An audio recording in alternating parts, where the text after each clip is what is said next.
शुरू 110 प्रति मिनट। समय का मूल्य पहचानते हुए बेंजामिन फ्रैंकलिन ने कहा है, बीता हुआ समय कभी वापस नहीं आता और यह सच भी है कि खोया हुआ धन पुनः अर्जित किया जा सकता है। खोए हुए वैभव की पुनः प्राप्ति की जा सकती है। उचित चिकित्सा व संयम के बल पर खोए हुए स्वास्थ्य को फिर से बहाल किया जा सकता है। अभ्यास के द्वारा भूली हुई विद्या भी पुनः पाई जा सकती है, किंतु समय को एक बार खोने के बाद फिर से पाना संभव नहीं है, क्योंकि यह निरंतर गतिशील है। कबीर ने मृत्यु को अवश्यभावी बताकर जीवन के एक एक पल का सदुपयोग करने की सीख देते हुए कहा है, परीक्षा में तो अभी काफ़ी दिन बाकी है, कल से पढ़ना शुरू कर देंगे। ऐसा सोचकर कुछ विद्यार्थी कभी नहीं पढ़ते, किंतु परीक्षा नियत समय एवं तिथि पर ही होती है। परीक्षा के प्रश्नों को देखकर उन्हें लगता है कि यदि उन्होंने समय का सदुपयोग किया होता तो परीक्षा हॉल में यूं ही खाली नहीं बैठना पड़ता। इसलिए कहा गया है, अब पछताएत होत क्या जब चिड़िया चुग गई खेत। प्रसिद्ध लेखक मेसन ने समय को महिमा मंडित करते हुए कहा है, स्वर्ण के प्रत्येक कण की तरह ही समय का प्रत्येक क्षण मूल्यवान है। प्लेटफॉर्म पर खड़ी रेलगाड़ी अपने यात्रियों की प्रतीक्षा नहीं करती और देर से पहुंचने वाले अफसोस करते रह जाते हैं। इसी तरह समय भी किसी की प्रतीक्षा नहीं करता। अंग्रेजी में कहा गया है कि समय और समुद्र की लहरें किसी की प्रतीक्षा नहीं करते। मानव जीवन में समय की महत्ता को समझाने के लिए प्रकृति में भी उदाहरण भरे पड़े हैं। कभी कभी बरसात के मौसम में वर्षा इतनी देर से शुरू होती है कि खेतों में लगी फसलें सूख जाती है। ऐसे में भला वर्षा होने का भी क्या लाभ। भक्त कवि तुलसीदास ने प्रकृति के इसी उदाहरण का उल्लेख करते हुए जीवन में समय की महत्ता को इस प्रकार से समझाया है। पैरा, एक बार एक चित्रकार ने समय का चित्र बनाया जिसमें एक अति सुंदर व्यक्ति हंसता हुआ दोनों हाथ फैलाए खड़ा था। सामने से उसके केस सुंदर दिख रहे थे, पर पीछे से वह बिल्कुल गंजा था। इस चित्र के माध्यम से चित्रकार यह संदेश देना चाहता था कि समय जब आता है तो आपकी ओर बाहें फैलाए आता है।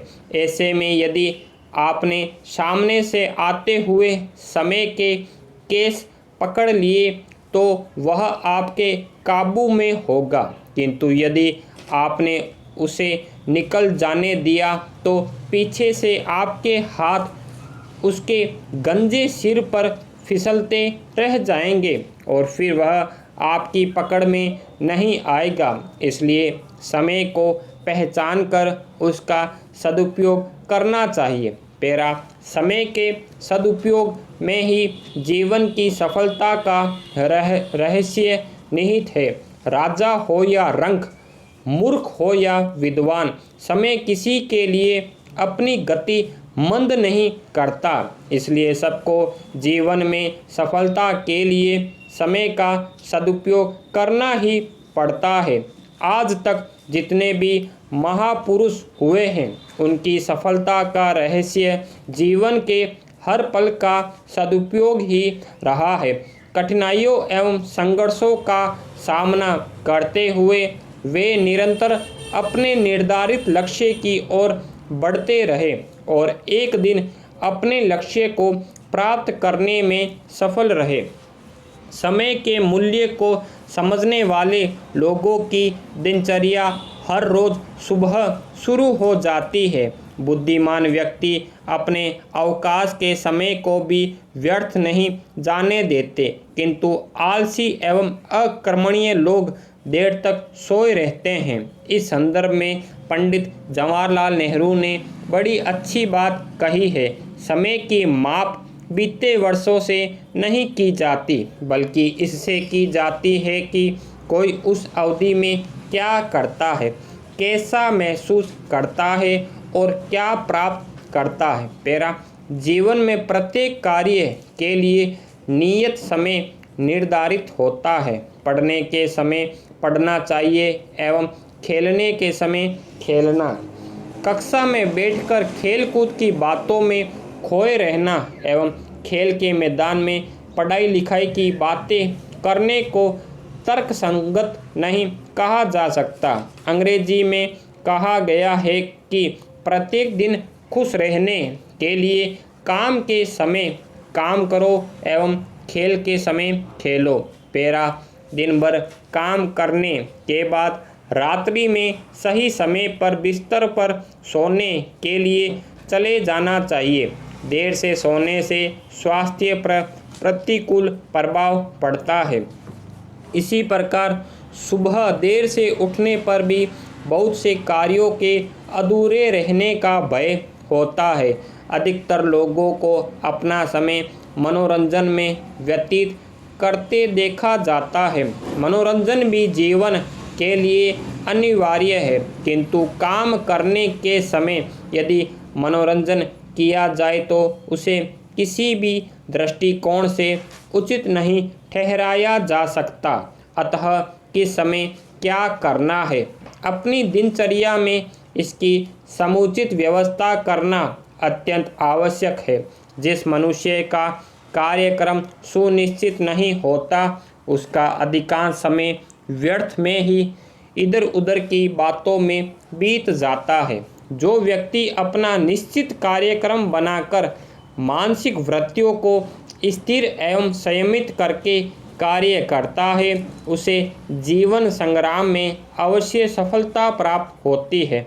वैसे तो यह नियम प्रत्येक आयु वर्ग के व्यक्ति पर लागू होता है, किंतु विद्यार्थी जीवन में इस नियम की सर्वाधिक महत्ता है। जो विद्यार्थी नियत समय में पूर्ण मनोयोग के साथ अपनी पढ़ाई करते हैं, उन्हें सफलता अवश्य मिलती है। इस तरह समय का अपव्यय करना तो आत्महत्या के समान ही है। समय का दुरुपयोग भी उसे कुछ कम नहीं, क्योंकि समय के बीत जाने के बाद अफसोस करने से बीता हुआ समय कभी भी वापस नहीं आ सकता। पेरा शरीर को स्वस्थ बनाने के लिए समय पर सोना, समय पर उठना एवं भोजन, व्यायाम, अन्य कार्यों को सुनिश्चित ढंग से समय पर करना आवश्यक है। धन दौलत को जमा कर रखा जा सकता है, किंतु समय को जमा नहीं किया जा सकता। सुबह की शुद्ध हवा का आनंद उठाने के लिए सुबह ही उठना होगा। देर से उठने वाले को सुबह की स्वच्छ व निरोग हवा नसीब नहीं हो सकती है।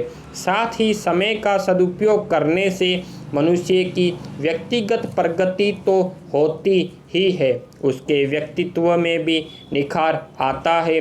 तभी तो समय को सबसे बुद्धिमान सलाहकार कहा है। परिश्रमी व्यक्ति के पास कभी समय का अभाव नहीं होता, जबकि आलसी एवं कामचोर व्यक्तियों का जीवन पर निंदा, निरुद्देश्य भ्रमण आदि निरर्थक कार्यों में बीतता है। आलस्य का परित्याग करते समय का सदुपयोग करने वाले व्यक्ति ही साहित्य के श्रेष्ठा, राष्ट्र नेता, महान वैज्ञानिक एवं कलाकार बन जाते हैं। इसलिए कहा गया है कि इस श्लोक का अर्थ है, क्षण या समय की अवहेलना कर विद्या अर्जित नहीं की जा सकती। कण का त्याग कर धन अर्जित नहीं किया जा सकता। धन कमाने वाले के लिए धन का कण कण महत्वपूर्ण होता है एवं विद्या कमाने के लिए समय का क्षण क्षण कीमती होता है। स्टॉप।